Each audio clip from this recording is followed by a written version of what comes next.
up, YouTube? Today I'm going to talk about suppressors or silencers. The technical term for this device by the ATF is a silencer. A lot of people call them suppressors. There's a lot of misconception about these. People think they actually silence the gun, which is the reason why a lot of people don't want you to have them. They don't actually silence the weapon. They suppress it, hence the name suppressor. You can use subsonic loads through it and get them almost Hollywood quiet, but subsonic loads are nearly as accurate at long range as they tend to drop off sooner. Subsonic means anything below 1,050 feet per second. So if you plan on putting one on a 5.56, there's not really a whole lot of subsonic ammo out there for a 5.56 because it's basically a 22 and it won't cycle the weapon. The thing that is optimal to suppress is a 300 blackout due to the cartridge being 30 caliber, and it was a round that was designed to suppress out of an 8-inch barrel, 16-inch barrel, anything really. And they also work great with subsonic and supersonic rounds. The thing about suppressors is they make your firearm more pleasurable to shoot because there's not really as much concussion coming from the weapon, and they're also better for you in the sense of they're hearing safe on most firearms, even a 5.56. Now, I don't know if you've ever shot a 5.56 without earplugs before, but it's pretty loud. I can thread this one on. This is a Gemtech Sandstorm. I can thread this onto anything below a 30 caliber. 30 caliber is 7.62 millimeter. So if you're looking to get something for a 9 millimeter, this will not work because it's just a little bit too small. But you can get a 9 millimeter suppressor and put it on anything below. The only disadvantage you'll have going from like a 9 millimeter suppressor to putting it on a 5.56 is maybe 3 decibels quieter if you have a 5.56 suppressor. A lot of people are a little bit scared about getting these because people say, oh, the ATF can come to your house anytime you want to. The only reason they're going to come to your house is because if you give them a reason to. So if you're on YouTube posting videos saying stupid stuff like, I hate the government or whatever, yeah, they might put you on some kind of watch list or something like that. But honestly, my name has been run through so many government agencies that I have nothing to hide, and they're welcome to come to my house anytime they want to because it's all legal. The people I dealt with, actually, when I went to check on the status of it, were very polite. The lady, I was actually cracking a couple jokes and she was laughing, and I mean, they're generally nice people. Anyways, if you're looking to get a suppressor, I definitely recommend it because there's many different adapters you can get for many different firearms. A lot of people think that you have to get one per every firearm. Well, I can thread this onto my 300 blackout directly. This is a direct thread. They make a lot of like quick detach mounts and stuff, which I don't really care for because I don't plan on taking it on and off quickly or anything. Once again, this is a Gemtech Sandstorm. Great company. Unfortunately, this suppressor right here is discontinued. I don't know why they did that to such a great product because it's probably one of the best all titanium suppressors on the market. When I went to pick this thing up, I was at the gun show and I was looking at getting their HVT direct thread on, which is I think it's all stainless steel or something like that. Anyways, it's a lot heavier. The guy that was trying to sell me one took a Ruger 1022, and he said, now before you buy the HVT, I just want you to see something. So he threaded the HVT onto the end of the 1022, and it was really, really heavy on the end. It's not really fun to shoot at all with, you know, 2 pounds on the end of your barrel. And he said, if you want to spend a little bit more money, get you all titanium, he said maybe take a look at the Sandstorm, and he threaded that onto the end of it. This thing weighs, I believe, 12 ounces, which is very, very light. As far as the longevity of these, Gemtech has put 200,000 rounds through this without any problem, which is pretty amazing. A lot of people don't plan on shooting that much in a lifetime. But if you're into like competition shooting or anything like that and want to quiet the noise down a little bit, this would be a great option.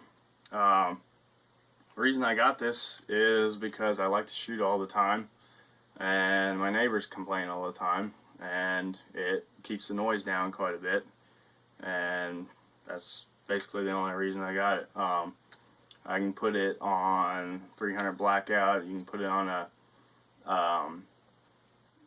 Remington 700 308. You can put it on a 1022, which they don't really recommend because rimfire shoots pretty dirty. So does 300 blackout subsonics. This isn't as quiet as a couple other suppressors that are on the market in a 300 blackout, but I don't really care because I don't think they had intended it to be. They just intended to build a really good can for to be really lightweight and to last a long time. So anyways, there it is on a 300 blackout pistol. When you're getting into one of these, be mindful of your barrel length. This one came with an instruction manual. It says do not mount on shorter than a 16-inch barrel. But if you go on their website and look at it, they give you a list of firearms and barrel lengths that you can put it on. It's completely fine on a 300 blackout 8-inch because the pressure in it is not as great as a 5.56. Now on a 5.56 you don't want to put this on anything shorter than a 10-inch because the pressures inside could actually end up blowing out the can or make it bulge or crack or anything like that. As far as shooting them wet, I don't know if you ever heard the term shooting a suppressor wet. That's where you put water or oil or wire pulling gel in it.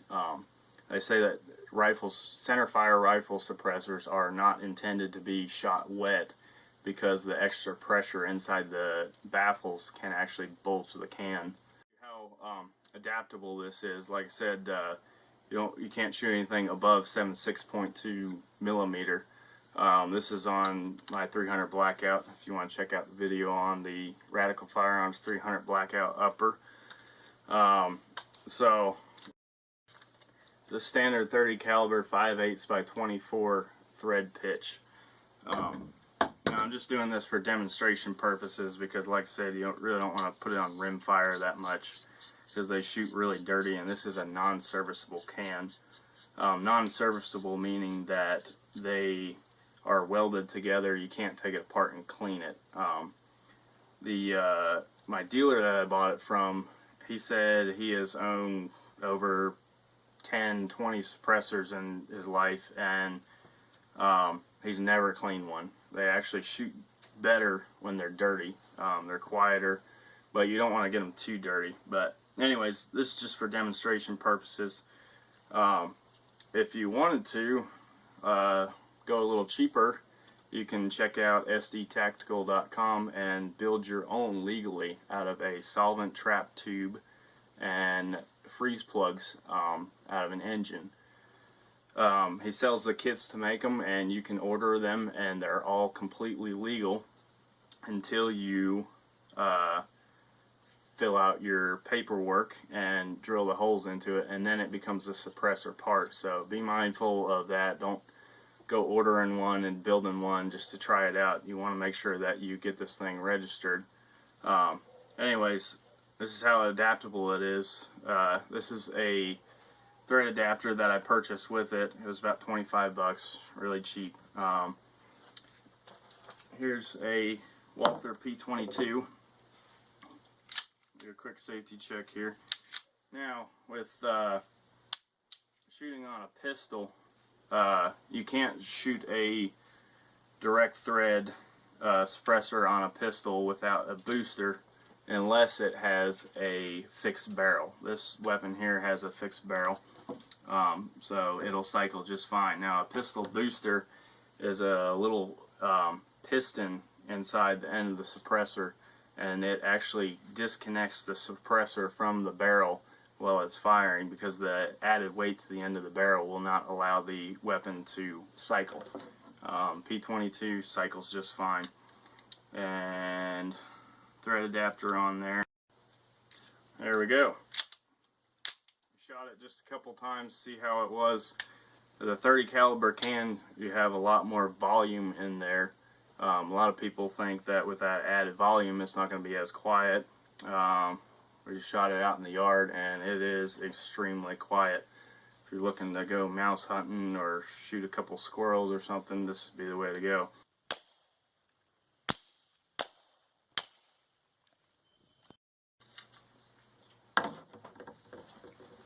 Here is a Ruger 1022, a cheap scope on it, and a threaded ER Shaw barrel, Hogue stock. I probably had more fun with this weapon than any other weapon that I own.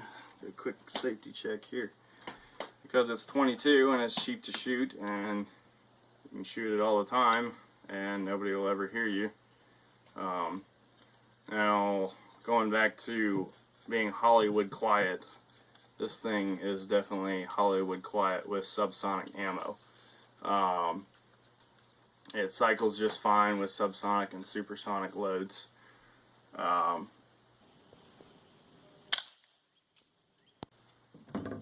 And there you go. So if you're thinking about getting a suppressor, there's a couple different options. Like I said, this one is discontinued. I think they have another one to replace it. There's a couple through Silencer Co. If you're wanting to shoot them on a pistol, Silencer Co. now makes a hybrid that you can interchange the back end of it and put in a pistol booster and put it on anything all the way up to a 45. Silencer Co. says that it'll go all the way up to 338 Lapua down to 22 long rifle.